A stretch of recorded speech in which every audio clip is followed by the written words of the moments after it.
I finished reading volume two of Joyful Reunion, and I just love Duan Ling as a character.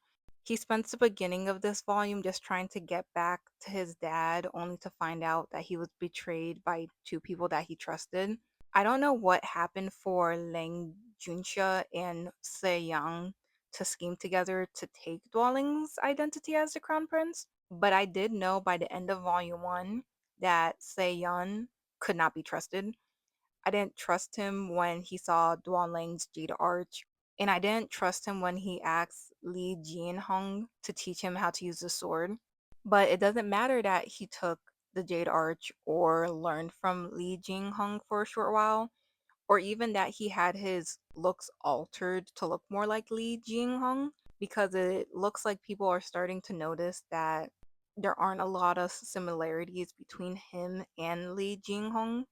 Even Sky Chaser, who is Li Jinhong's horse, refuses to recognize him. Sky Chaser only recognizes members of the royal family, so he's fine with Li Yangqiu, who is Dwaling's uncle. But when Sei Yan tries to get on him, he pretty much goes crazy and throws him off. But also, to everyone's surprise, Sky Chaser is completely fine with Voodoo, but that's because Voodoo has spent majority of this book with Dwaling.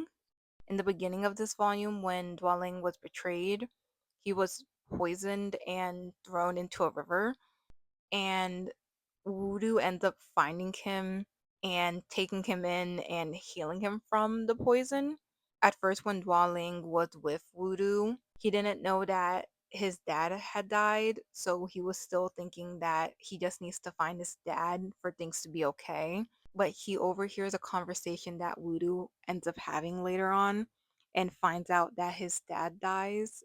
And it was so heartbreaking to read. I felt so bad for Dualing. But Dualing decides that he's not gonna sit back and let this happen to him.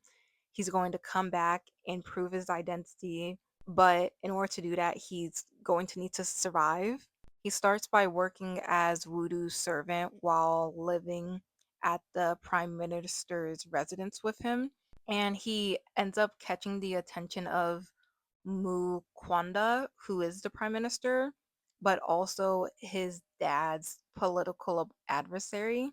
And Mu Kwanda ends up setting Dwalling up as his son's Mu Qing's study partner, but also ends up sending him off on a mission later on with Voodoo after seeing just how intelligent and capable Dwalling seems to be. And it's not just Mu Kwangda that is noticing Duan. During their mission, the man who is supposed to be helping them, Fei Hongda, suspects pretty quickly after meeting Duan that he is actually the deceased emperor's son, which is later confirmed for him when Lang Junxia fails at taking his life twice. I think Fei Hongda is going to be very helpful to Duan on his journey, and I look forward to reading that because he seems like a pretty interesting character.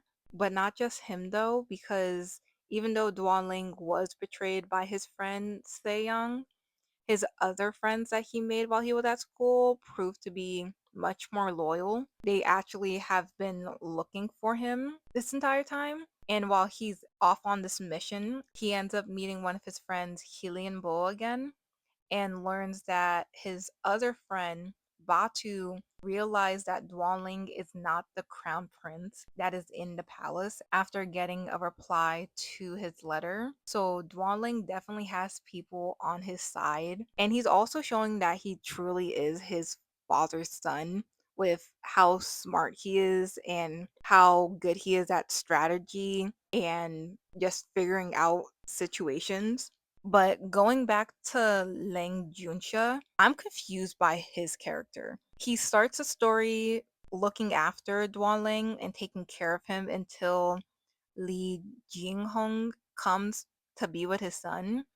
Then he's sent on a mission where he ends up switching sides from Li Jinghong to Mu Kwanda. Then he ends up helping Se Yang take Duan Ling's place as the crown prince. And when he realizes he failed to take Duan Ling's life, he seems very reluctant to try again. Even with Fei Hongda, when he realizes that this guy knows that Duan Ling is the actual crown prince and his first attempt failed to take him out, he comes to try again, confirms that the crown prince in the capital is fake, but then doesn't go through with the second attempt. He also saves Duan Ling twice when he's in danger towards the end of the novel before Voodoo and Sky Chaser could catch up to him. So I'm not entirely sure what his motivations are. I do find his character interesting though. Voodoo too. I definitely like seeing Voodoo and Duan Ling interact with each other, and I do think Voodoo is a pretty interesting character. And honestly, some of the things he says are pretty hilarious.